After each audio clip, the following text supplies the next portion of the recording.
L'exception confirme la règle. Ce qui est reconnu comme exception ne met pas la règle en cause puisque sans elle, point d'exception. Bonjour amis téléspectateurs et bienvenue à la revue de ce matin. Démarrons avec le journal Libération.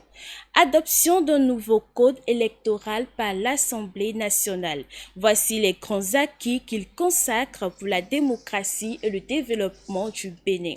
Renforcement des effectifs des forces armées béninoises. L'inscription du recrutement pour le compte de l'année 2023 lancée. Les 4 vérités titrent.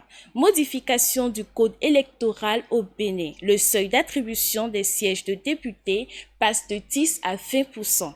Pour pallier le déficit de matériel dans les écoles maternelles et centres de santé, la mairie de Porto-Novo concrétise ses engagements. L'autre quotidien s'ensuit avec la rélecture du code électoral, changement significatif attendu dans le paysage électoral. Visite des infrastructures du pipeline Bénin-Niger, l'ambassadeur Judas Agongan salue l'entente entre les deux peuples.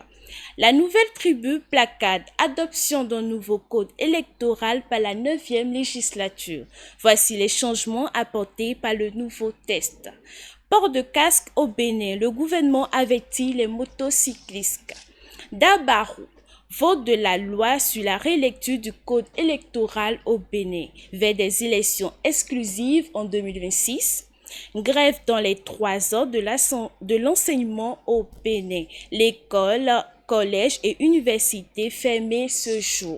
Matin Libre aborde le sujet du vote d'un nouveau code électoral.